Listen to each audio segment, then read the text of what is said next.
우리가 식욕을 조절해주는 부분은 뇌에서 작용을 하게 되는데 뇌가 기능을 못하니까 식욕 조절이 안 되는 거죠. 그래서 많이 먹었지만 배부름을 쉽게 느끼지 못하는 거예요. 그래서 자꾸 계속 음식을 섭취를 하게 되는 거죠. 그래서 또 살이 찔 수가 있고요.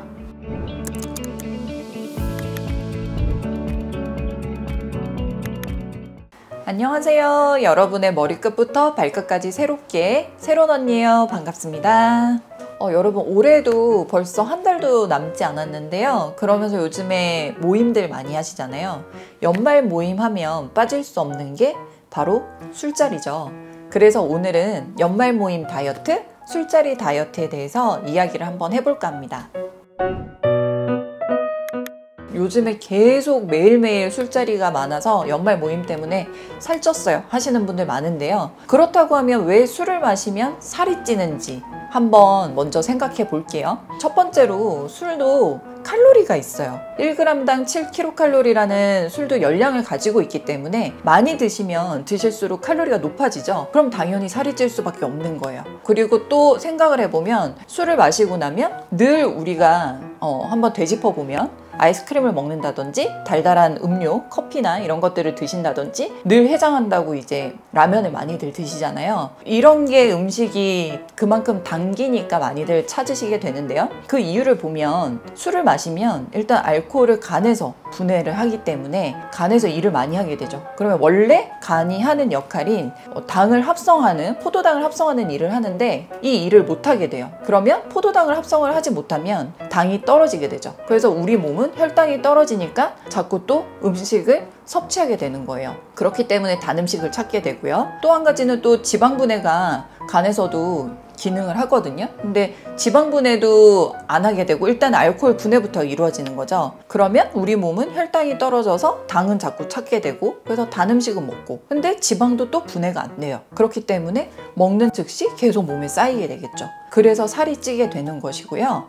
또 두 번째는 술을 마시게 되면 다들 경험을 해보셨겠지만 기분이 좋아지잖아요. 그래서 알코올은 우리 뇌에 작용을 하기 때문에 우리 뇌의 시상하부를 마비시켜서 기능을 제대로 못하게 해요. 그렇기 때문에 우리가 많이 마시게 되면 기억도 못하게 되는 거죠. 그렇다면 어떻게 될까요? 우리가 식욕을 조절해주는 부분은 뇌에서 작용을 하게 되는데 뇌가 기능을 못하니까 식욕 조절이 안 되는 거죠. 그래서 많이 먹었지만 배부름을 쉽게 느끼지 못하는 거예요. 그래서 자꾸 계속 음식을 섭취를 하게 되는 거죠.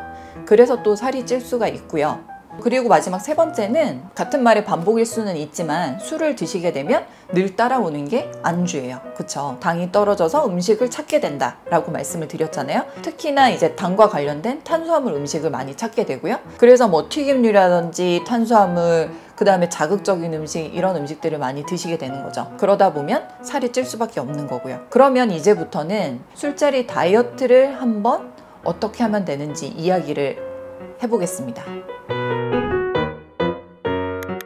술자리 다이어트 첫 번째는요. 술도 사실 뭐 매번 똑같은 술 드시는 건 아니잖아요. 술도 종류가 여러 가지인데요. 그래서 그 중에서 좀 골라서 마시면 도움을 받으실 수 있거든요. 뭐 예를 들어서 소주나 양주, 위스키 이렇게 알고 계시는 종류들은 보통 우리가 증류수라고 하는데요. 그렇기 때문에 이제 당이라든지 이런 칼로리들이 상대적으로 좀 낮은 편이에요. 반면에 뭐 맥주, 와인, 그 다음에 막걸리 이런 종류들은 곡류나 아니면 포도라는 당이 많이 포함된 알코올이기 때문에 이런 술을 섭취를 하시면 혈당이 훨씬 더 많이 올라가고요. 당 섭취를 많이 하게 되어 있어요.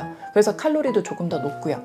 그렇기 때문에 술을 드실 때는 종류도 조금 가려서 골라서 드신다면 다이어트에 도움이 되실 수 있습니다. 술자리 다이어트 두 번째로 말씀드리면요. 술을 마실 때는 수분을 많이 섭취하자입니다. 그 이유는 알코올을 분해할 때 수분이 많이 이용이 됩니다. 그래서 물 섭취를 해주시면 그만큼 대사작용이 빨라지고요. 순환도 빨라지기 때문에 몸에서 배출도 쉽게 되고 그만큼 다이어트에도 효과를 보실 수가 있죠. 수분을 많이 섭취해 주시고 물을 많이 드시는 게 중요합니다. 마지막으로 술자리 다이어트 세 번째는요. 술을 마시게 되면 늘 따라오는 게 안주인데요. 튀김류라든지 당연히 찌개류 이런 것들은 좀 멀리 하시고 대신에 단백질류라든지 식이섬유가 많은 뭐 과일 종류라든지 아니면 견과류 이런 위주로 조금 섭취를 해주시면 다이어트에 많은 도움이 될 수 있을 것으로 생각이 됩니다.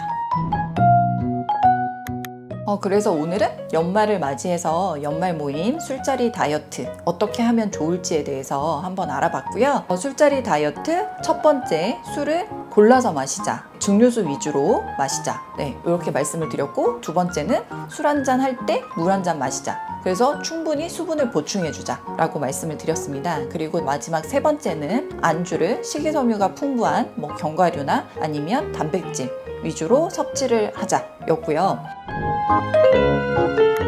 마지막으로 한 가지 더 말씀을 드리면 연말 모임 맞아서 다이어트 약 처방받으러 오시는 분들이 꽤 많으신데요. 가장 많은 질문 중에 하나가 이렇게 약을 먹으면 오늘 당장 저녁에 술자리가 있는데 이 약을 먹어도 되는지 이렇게 질문들을 많이 하시거든요. 근데 사실 이제 다이어트 약 중에서도 여러 가지 약들이 있는데요. 식욕 억제제 같은 경우에는 술자리가 있으시다면 그날은 조금 복용을 피해 주시는 게 좋고요. 기본적으로 약이라는 것도 간에서 분해를 시키고 소화를 시키기 때문에 간이 일을 많이 하기 때문에요. 간독성을 불러일으킬 수도 있고, 이제 심한 경우에는 좀 기억을 잃으시거나 어지럽다든지 구토 증상으로 인한 위장장애도 일으킬 수 있기 때문에 이 점은 좀 주의해 주시면 좋습니다. 연말 모임 술자리 많으시지만 그래도 다이어트는 건강하게 해야 한다는 것 절대 잊지 마시고요. 약을 복용하시거나 할 때는 전문가 상의 잊지 마시고 꼭 상담을 통해서 정확하게 진단, 처방 받으시고 드시기를 권해드립니다. 오늘 영상 마음에 드셨다면 구독, 알림, 좋아요, 설정 부탁드리고요. 다음에는 그러면 연말 모임 후에 살이 쪘다, 많이 부었다 그랬을 때 빨리 우리 몸을 회복시킬 수 있는, 이전 상태로 돌이킬 수 있는 시술 관리들에는 어떠한 것이 있는지 한번 이야기해 보도록 하겠습니다. 감사합니다.